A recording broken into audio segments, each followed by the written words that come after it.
This is Karen on newclevelandradio.net. It is time for Heart Mojo with Melinda Smith. And Melinda, you have another guest this time. And we've been talking about having Scott on. So why don't you do the intro? Hi, Scott. Hi, Karen. Glad to Hi there. have you all here today. Well, I met Scott Simon at an event at In Motion in Cleveland for his book. I'm going to hold the book up. Can you see it? I know. Scare Your Soul. Scared Your Soul, right. And he has created a movement with this book. He has positive psychology and he helps people get through daily life challenges. So welcome, Scott, and tell us a little bit about you. Well, first of all, thank you so much for having me. It's great, and it was wonderful meeting you.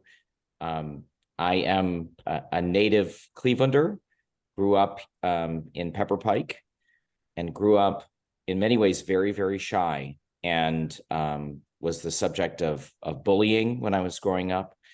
And so many of those hard times of my early life kind of set the stage for much of the courage work that I'm involved in now. So it's really a pleasure and an honor to be with you. Thank you. I'm so happy that you're here. It's interesting when I read the book and I saw you at your engagement there to tell me that you were shy. You just don't see that. I don't see that when I look at this picture. So tell me about that a little bit and how you got past that. Yeah, so I think so many of us, for those of us who grew up shy and maybe still have a shy part of our personality, we sometimes suffer from imposter syndrome. We sometimes wonder how we're going to get up the gumption or the skill set to be able to speak to other people, maybe even to share ideas that may change some people's perceptions.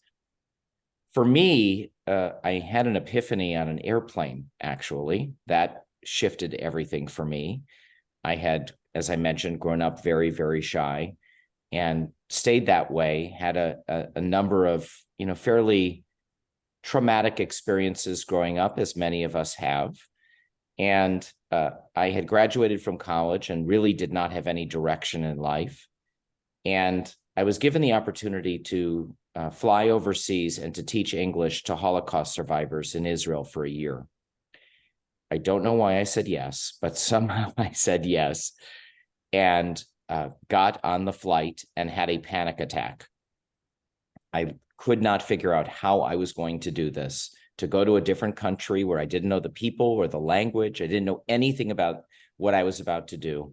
And I was plotting how to return and come back and get back to my hometown as quickly as possible. But something inside of me in the middle of this panic attack that I was having said, pull out a notebook. And I pulled out a notebook and I wrote out 8 words. And those 8 words, and it'll sound very familiar to many of your listeners, was do one thing every day that scares you. And I really took that as a mandate. I knew in that moment that for the next year, I had to do one thing every day that pushed my comfort zones. And that is exactly what I did. Every single day, I pushed my comfort zone in some way, even tiny, very, very small. And I recorded it in that notebook. And that changed my life. That continuous daily building the muscle of pushing comfort zones literally changed my entire orientation on how I was going to lead the rest of my life. And that's what I've done. That's how I got you on the show, right? I sent you a message and said, I'm doing one thing that I fear today, and I asked you to be on the show. So I appreciate that. I've actually been using that every day since I came to your talk. And I think I'm so it does glad. make a difference. I really do. Oh, good. I'm really a firm believer that so much of what we actually really want in life is not material possessions or titles or an increase in our salary, or even though we may think we want those things, what we really want is growth and connection and love and honesty. And to me, the key that unlocks all that is courage. You need courage to get out of your comfort zone, to have tough conversations, to meet new people, to learn new things, to lead an adventurous life. And so to me, it became kind of a quest for, well, what does that really mean? How do we do it? And how do we do it in a way that supports each other? And that's what the book is about. And that's what our movement is all about. It's for everybody. I love the fact that it does not matter. I met you at In Motion, which is a Parkinson's organization. And I believe that this work is as relevant to anybody who is challenged in life, no matter if it's Parkinson's disease or if they just feel stuck. This work is helpful for everybody. Well, we sort of, that's how this. Yeah, I'm interested in that, Scott, because my son just moved to Texas. He lived with us for almost 32 years, took a job in Texas, drove from here down there, had never driven anywhere like that before. And he calls regularly, but the first week he would call and he would say, boy, I'm really scared. I probably shouldn't have done this. But he read somewhere online almost exactly what you said. Okay, do one thing each day.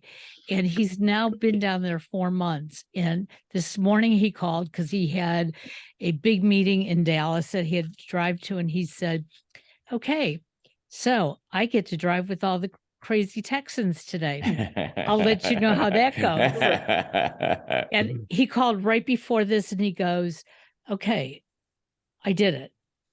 I didn't like it, but I did it. He sure did. That's what you're talking about. I really am. And I think, to normalize this a little bit, we all have fear. Fear is a primal emotion that is in each one of us. It is meant to keep us safe. That is the prime function of fear. But in so many cases, we create almost a secondary fear out of what is going to happen. What if I fail? What are people going to think of me? Or what if I succeed? What if I do well and it means I'm going to be changing my life? Fear of the unknown, fear of not knowing what an outcome might be. All of those things are, to me, that's where life gets really interesting, because I don't want to lead that life where I am stuck on a couch with bubble wrap around me, worrying about what somebody else is going to think or say or have an opinion about. What I want to do is say yes to life as much as I possibly can. And like everybody listening probably has a practice of some sort. They either have a walking practice or a diet practice. Maybe they have a meditation practice or a gratitude practice. My firm belief, and this is what the book is all about, is what does a courage practice look like? And what can that do to change our lives? And I really believe that, that's what creates a flourishing, happy, vibrant life. I think what I was going to say before is that's how we started with this, right? Getting through the challenge. I started out with the cancer challenge, and Karen messaged me, you need to do this, you need to do this. And I was fearful of doing it. Why would anybody ever listen to me, right? But after about a year of her coming, monthly, sometimes twice a month, sending me messages saying, you need to do this, you need to do this. Unlike, it's the same thing as you're going on your flight, right? Somebody put that out there, you need to do this. I finally gave in and did it.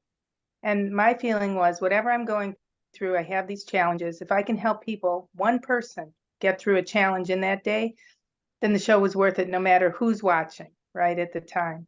So that's what I see here. That's exactly what you do every day. You help somebody get through that challenge by overcoming a fear. Sometimes a fear can be just takes courage to get out of bed. Because when I was getting chemo, getting out of bed some days was tough. That is 100% right. And in researching this book, I talked to so many dozens or hundreds of people. And the reality is, many of us, when we hear the word courage, we think it's something that is way beyond us. It's something that somebody else does. But the truth is, we have all done courageous things in our lives. And I would ask your listeners to just take a second and think about something that they did that took some bravery. It was stepping into a moment where they didn't know what was going to happen, or they took a leap that they normally wouldn't. They were given an opportunity and they said yes to it. Maybe it was having a tough conversation with somebody that they needed to have, and something wonderful happened out of that tough conversation. We have all done it. We all have the skills to do it. And just like somebody who decides they want to run a marathon, you don't put your, shoes on and lace them up and go out and run, dozens of miles. You start small. You start micro. It's one day after another. And as I often say, sometimes it's sleeting and snowing, and sometimes it's sunny, and that's the way life is, right? I have a certificate in positive psychology, and many people view it as like the happiness certificate, like that all of a sudden, if you learn X, Y, and Z, you're going to be happy. Well, life really is a journey, and there are ups and downs every single day. But if we can maintain an optimistic, positive, consistent practice of saying yes to life, essentially, we end up meeting so many wonderful people and having so many wonderful experiences. From a kid who couldn't say 2 or 3 words in front of 2 or 3 people. I'll be speaking at the UN next month, and I wrote a book. A TED Talk, right? I did a TED Talk. It seems almost crazy to say it, but the reality is it didn't happen overnight. It happened in small moments, and I had lots of people supporting me. And I did have one experience, I think, that kind of kicked this off, if you don't mind me sharing that story. Sure. Absolutely. So when I was in 4th grade, so I was about 10 years old, I was in a choir, a school choir, and many, many people will smile when they hear that because they remember those days of holiday concerts. I was in this choir, and there was a substitute choir teacher who was getting us ready for our holiday concert. And the kind of capstone song, the finale, was going to be a song, 76 Trombones from the Music Man. And he gave me one solo line to sing in that song. So imagine my entire grade preparing. And by the time it came around to me, I choked up and I couldn't sing my line. And instead of just going on and saying, well, Scott didn't sing it, it'll be okay, he made the entire grade start all over again. And he ran through a whole nother time, and the same thing happened. And then he did it again. And I literally was standing there bright red. And he stormed up to me and said, "You cannot sing. Why don't you just mouth the words for the rest of the year?" Now, I was 10, and he was a substitute choir teacher. Maybe he was having a bad day. But I didn't sing again for 35 years. It wasn't until after I had my Israel experience where I did one thing every day for a year that scared me. And then I came back, and I ended up falling in with some wonderful thought leaders and theologians and academics around positive psychology and the science of happiness. And then I decided one day I was going to kind of take that demon off of my shoulder. And in doing so, I decided to sing in front of a busy restaurant on a Sunday morning in front of a group of strangers. Wow. So I brought my guitar in front of a restaurant called the Inn on Coventry, which on Sunday mornings is very crowded. And I literally pulled out my guitar and I sang in front of this group of strangers. And in 10 minutes, not only did I solve the issue that had been restraining me for 35 years, I could not wait to do it again. And I came back and I shared that idea on Facebook, and the post went viral. And the next week I had hundreds of people around the world asking me to help them be more courageous. And that kicked off a wonderful second part of my life, which is helping others become more courageous and lead more flourishing lives. Well, and you never know. That was one act that you did.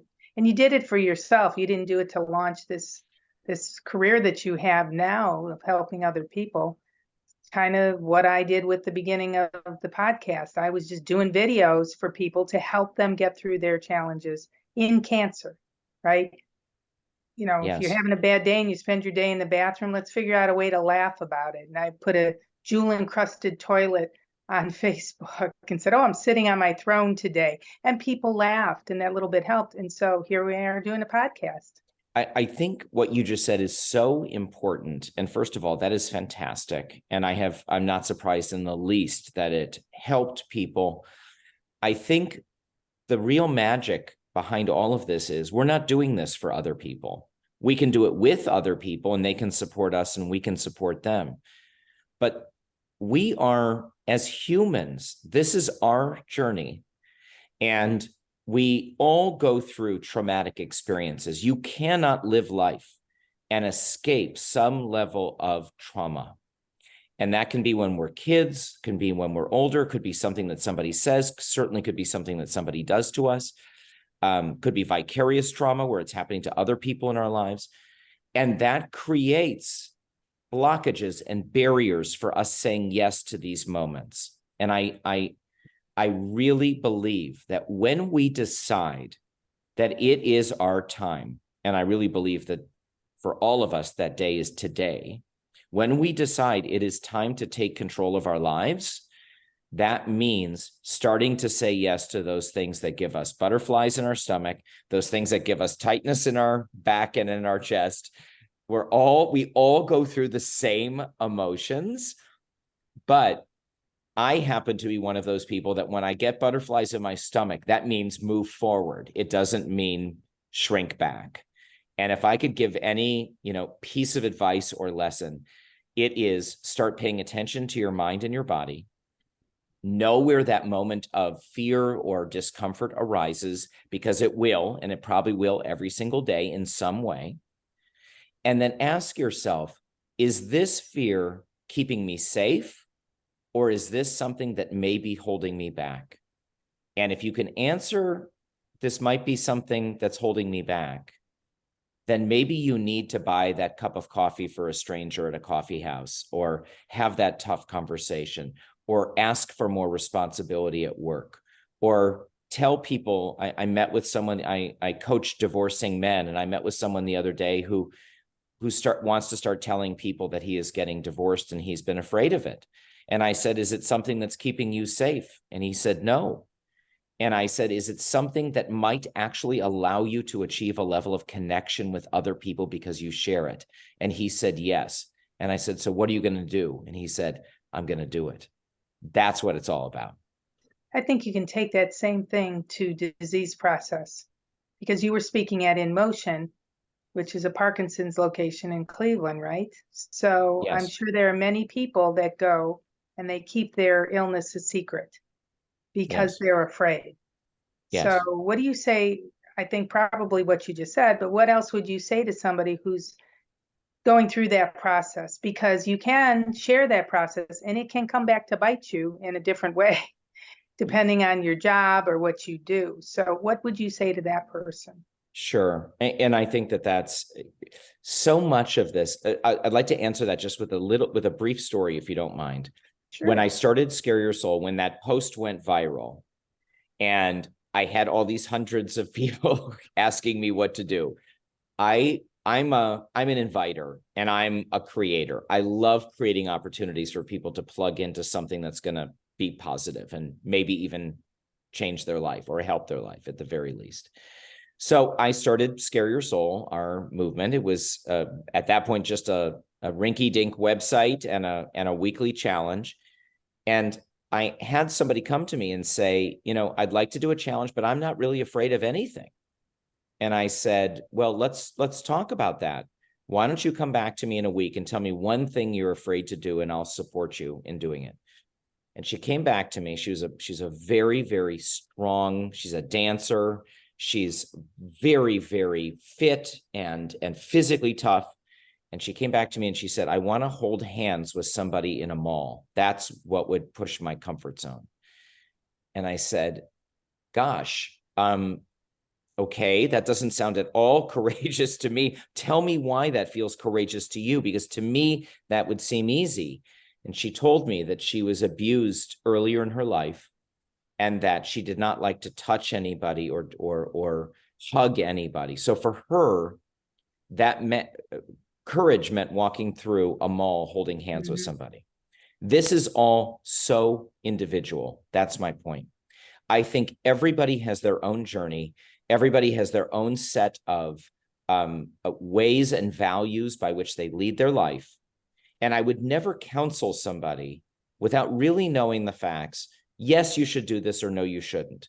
What I want to do, however, is to empower people to make that decision themselves, to know what values that I have I think a wonderful chapter of the book called Create Your Own Courage Manifesto. It's literally an entire chapter where you get to define your own values, you get to define what excites you, you get to define what you're afraid of, and at the end of the chapter, you create a document that actually is something you can print out or carry with you that informs you how to make courageous decisions. So I would say to that person, the decision is yours. What I don't want you to do is to hold yourself back from potential connection because you're worried about an unknown. Might it turn out badly and something might happen? Yes, of course. That's life. We never really know what the outcome of our actions are going to be. Even if we think we do, we don't. How many times are we surprised by life? But what I will say is, I don't want you to be limited by your fear of what others might say or what others might think of you. What is best for you? What's going to make you happier and stronger and access more support and be more courageous in your own life, so that when you put your head on the pillow at night and you turn out the light, do you feel good about the day that you just led? Did it feel authentic and powerful and connected, even if you're suffering from cancer or from Parkinson's? That's the kind of life that I want to encourage. And I'm not there to give the answers. What I want to do is to empower people to create their own answers. I think so many people just go through their day. Like, you get up, you have your coffee, you do what you do, you go to work, you come home, you sit down, and dinner, watch TV, go to bed, and start again. And I think one of the important takeaways for me, and hopefully for some of our listeners, is you're looking at your life and go, God, my life is so boring. Nothing's happening. Look for the thing that you fear to do, and maybe that will excite you again and have you actually live your life. How many times have we asked ourselves, or looked at a photo even, and said, where did the time go? Where did the time go? We have to understand that our bodies and our brains want us to live in status quo, in homeostasis. That keeps us safe. If we do the same thing every day, if we go to work the same way, we drink our coffee the same way, if we move our bodies the same way, it keeps us in a degree of safety. We're not think about our cavemen or cavewoman brain, where doing things the same way every day kept us alive. It was when we chose to do something different that put us in a position of danger. And so if you understand that, the status quo or homeostasis is where kind of our bodies are pushing us and our brains are pushing us, it allows us this beautiful, juicy experience of saying, you know what? I'm not going to go that way today. I'm going to brush my teeth with my other hand this morning. I'm going to go to work a different way today. I'm going to ask somebody who intimidates me a little bit out to lunch. Those little tiny things.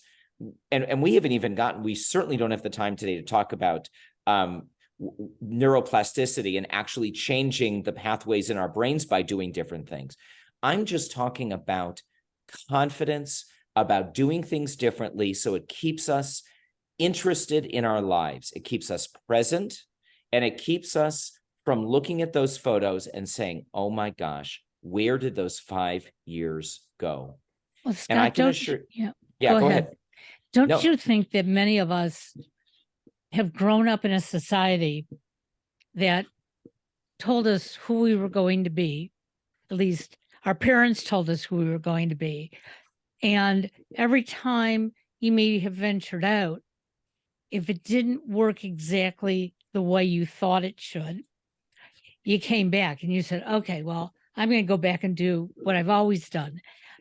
And I know that's what I did up until about 12 years ago. And I woke up one morning and I realized, hey, I'm 60 years old. I'm working at a job. I love what I do. I hate the culture. It's killing me. So how can I love something and be so miserable? Yes. And my family, I sat them down. I told them, and my husband said, then you got to quit. And I said, but I'm making good money. And he goes, you got to quit. So our Wonderful. life totally has changed, but I can wake up happy every morning. And there's a huge difference in making that step. And, you know, isn't that the life that we all want and that we're all destined to lead? I mean, yes, I agree with you completely. We grew, you know, I oftentimes, we have a whole chapter on forgiveness in the book where I remind people that we are all wounded people who were raised by other wounded people. And it's not that people were not trying their best, but nobody who raised us, whether it was a parent, a grandparent, a guardian, had a lock on truth. They were trying their best, and they maybe told us things that they thought were going to be helpful. And certainly the way society was at the time, maybe they thought it would be acceptable. I don't want to lead an acceptable life. In fact, I don't lead an acceptable life. I want to lead a vibrant, luscious, juicy, adventurous, audacious life. And that means not doing necessarily what somebody told me to do, like my choir teacher who told me that I can't sing in public. Guess what? I took that power back, and I'm a happier person because of it. So regardless of everybody's stage of life, or regardless of gender or age or geography, this is such critical human work. And when we can push through that comfort zone, and again, I really want to emphasize, it can be tiny. I literally have a Post-it note on my mirror that just says, do one thing today that scares you. It's not 50 things. It's not 100 things. It's one thing. So as I navigate my day, I look for that opportunity. And when that opportunity arises, I take it. And I can tell you this, when I go to bed at night, usually my happiest moment of the day is the moment where I pushed that comfort zone. It's not the way we're raised, but boy, don't we all want to live that life?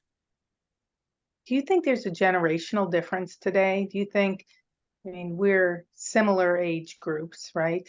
So we were raised with similar generational things at that time. So young people today, and I say that because I have 20-some-year-olds, they have a whole different view on their life and what's expected and what they want and what they need. Can you speak a little bit about that and how you see that falls into what you're discussing? Sure. So I'm sure that there are generational differences. And I think, you know, we run the risk of making value judgments that certain generations have it easier or harder than others. I think our issues are different. We didn't grow up, for example, with social media.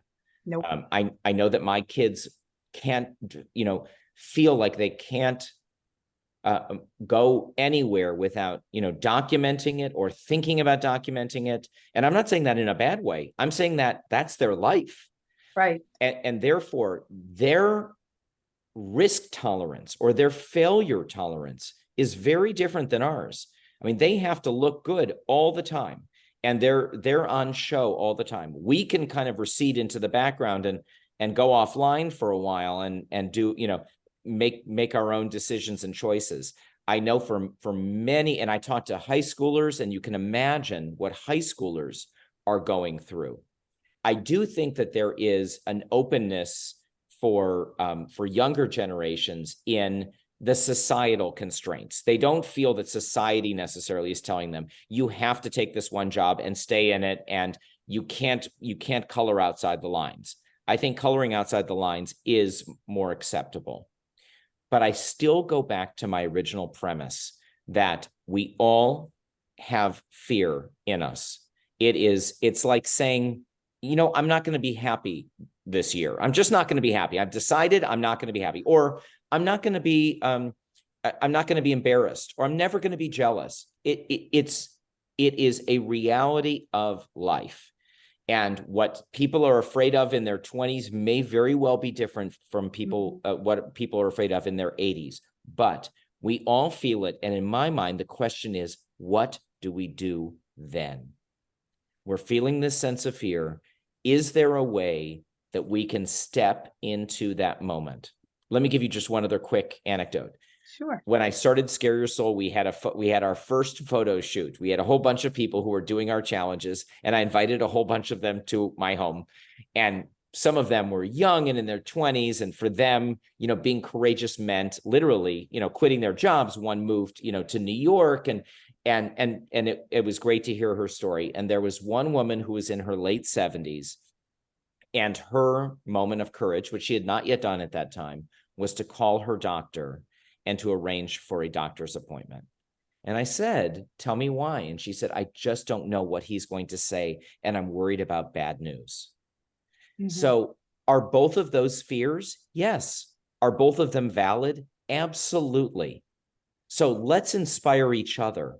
Let's lead lives where we say, let's surprise the people around us. Let's surprise our significant others and our children and our grandchildren by doing things that are bold and that are passion forward and are the things that we really want to do. And you know what? Damn it, we're not going to care whether we fail or whether somebody looks at us and thinks that we're crazy. I don't want to care about that anymore. Let's be bold. Let's push through, and let's lead the happiest, most vibrant lives that we possibly can. Because you know what? It inspires other people to do the same. Mm-hmm. And then we're making the world a better place. So I'm going to jump into COVID for a minute here. So how did COVID change your approach working with people? And what did you see in the people for changes? Well, obviously, COVID moved everything online. That was number one. I found that COVID was like an amplifier effect for the challenges that people were having. It was almost like if you felt a sense of fear or discomfort or wanting to stay in a comfort zone, COVID quadrupled it. I also have found, and many of your listeners may feel this way, and I know I felt this way, that coming out of COVID, I felt like I was coming back into a world I didn't recognize anymore. Mm-hmm. I didn't know how to communicate. I didn't know how to enter rooms of people where I didn't know anybody anymore. I had to learn this whole new skill set again. But I tell you what, COVID also gave me such a sense of gratitude that we're all living these lives now because we know how quickly it can all be taken away, mm-hmm. how quickly a hug becomes like gold. Remember when we couldn't hug each other and we couldn't see our family members? And now we get to, most of us, of course, there are probably some that still can't, but most of us can. Let's do it. Let's hug. Let's travel. Let's push our boundaries. We can do it, and we can feel grateful for it. So to me, COVID was both something that put us under the covers, but also it has allowed us to feel this great sense of enthusiasm and joy when we leap out from underneath those covers. So that's the feeling that I want people to have. I think it helped create an attitude of gratitude, as they say, for a lot of us. Like you said, the meaning of a hug, a handshake, just being in the same room. I don't care, even if you didn't hug anybody. You're in one room, you don't have a mask on. It might be apart, but it made a huge difference. And I think acceptance of people who want to wear their mask, who still have that fear, because that is a legitimate fear for a lot of people. Absolutely. Absolutely. So, in the book, I have chapters on gratitude. I have a chapter on forgiveness. I have a chapter on how to have awe, how to be courageous in awe, how to walk in nature and be courageously in awe. I have chapters on work and on relationships and curiosity, because these are the things that at the end of the day lead to a fulfilling life. It's not a bank account or a car or a title. It's friendship, it's health, it's love, and it's awe and spirituality. Those are the things that lead to a flourishing life. And we have this one life to lead. So let's lead it. I think my children, one of the things they want is experiences of life. They don't want things. They don't want the big house.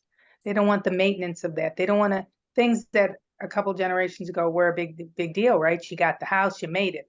Not for them. They don't want to own it. They'd rather have the tiny house. They'd rather have the activity. They don't want things. I think some of that came out of COVID too, but it's a trend I see, and I think it's kind of a nice trend, right? You don't have to worry about things. Absolutely. In 1998, Marty Seligman created this whole field of positive psychology, and they did tons of studies on, does money make us happier? Do things make us happier? And there is this bump in joy that we have, or happiness that we have when we get something new, whether it's an iPhone or a new material acquisition or a raise or something like that. But very quickly, we go back down to the baseline where we were before. And you see this with lottery winners. If your listeners have read any of the studies on lottery winners. And the converse to lottery winners, by the way, are quadriplegics, or people who go through tremendous health struggles, where they have a huge dip in happiness when there is a traumatic event. And then all of a sudden, they too then move back, because human beings are resilient. At our very core, we are resilient beings. We then move back to that baseline. So I became really interested in, well, how do we actually move that baseline up? If things don't make us happier, and, terrible, things don't keep us unhappy for the rest of our lives, we're resilient, what actually does make us happier? And it turns out it is things like social relationships and health and gratitude and forgiveness and purpose and meaning and experiences that we can remember and share. How do we access those? In my mind, it's all about courage. It's stepping through the comfort barrier to access those things. Nobody wants to be friends with us if we give them a fake smile and say, oh, everything is great. My day's great. Everything is terrific. What's harder is to say, oh man, it's been a really hard day. I've had these things going on. I have a medical issue, and then something happened. Well, what does that allow? It allows connection. It allows vulnerability. That leads to greater, stronger relationships and a happier life. We all need to buy your book. Definitely worth it. Thank you. Thank you. Scott, when I started podcasting, my idea behind it was I wanted to have people on my shows that were going to share their life. I didn't know what their life was. When I met Melinda, I knew a fraction of her life, but it was like what I knew that if she talked about it, somebody else was going to receive something good in return. And today, as I told Melinda earlier, I recorded 6 shows, 1 canceled on me, which I got to look at the sunshine for a few minutes. Breathe for a minute. Yeah. And you told me to breathe, and it was like, I'm glad I have that reminder. But on each one, we talked about something very similar, because some of us get stuck and we don't know how to move forward. But when I can see Melinda moving forward, or somebody else who has a struggle, it's like, well, if they can do it, why can't I? And my struggles may be worse, but I may not think of those at that time. If she can do it, then I'm going to do it. So is that what motion is all about? Is that message? We all can do it. Well, we certainly can all do it, and we have done it. The question is, are we going to be bold and start tomorrow by doing one thing every day that scares us? That, to me, is the first step towards a life that you can't even conceptualize right now. You don't know. When I sang in front of that restaurant, I did not know that I would have a book on the shelves of bookstores around the world, that I would have spoken to thousands of people, that I have the opportunity to speak to you and your listeners right now. I would have never thought it. And it all started out so small. So the book itself actually is very much a workbook. It's something that I want people to have on their nightstand, not on their library shelf. It is for anybody, regardless of age, gender, and geography. It is a way for them to start digging into the luscious, exciting life that they can have through small actions. And I think that is our essential quest.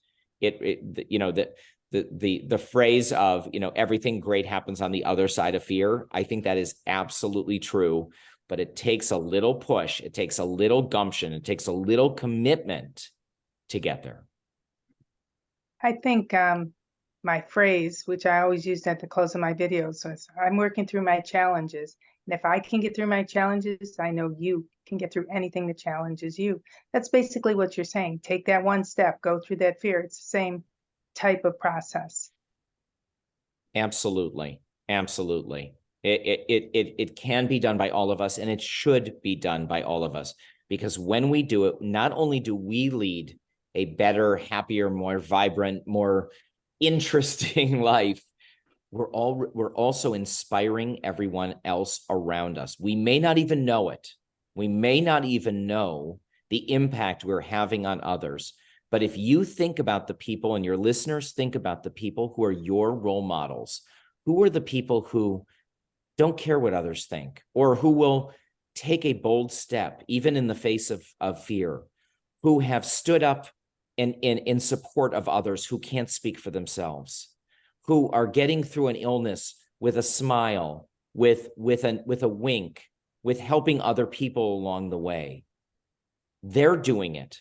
We need to do it too. Absolutely. Well, I can't believe our time is up now already. So we want to have you back for sure. You brought that up earlier. And so I'm going to, take you up on that and have you back as soon as you have the time. But tell listeners how they can, see your TED Talk and get your book and all that good stuff, your website.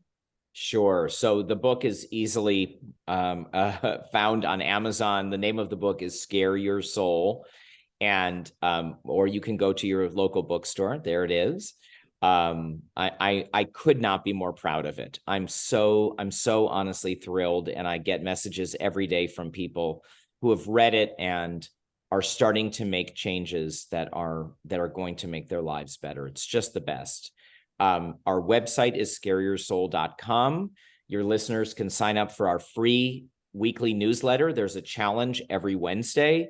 I'm very vulnerable in the emails. I share all of what's happening with me. I share stories of our participants, and I share a weekly challenge to get you thinking about one thing every week, in addition to the ways that people are pushing comfort zones that give you an extra push.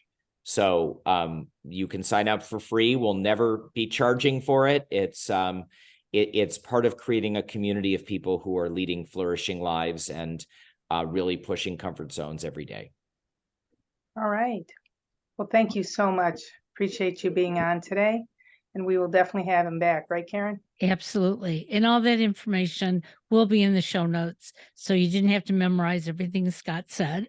But I truly am so grateful that you came on today, because Me too. Melinda's been singing your praises, and it's like, this was more than I ever could have asked for tonight. And again, thank you. And hopefully you'll come back again. I'd love it. Very good. Thank you so much. Have a great night, everybody. Thanks. Bye-bye now.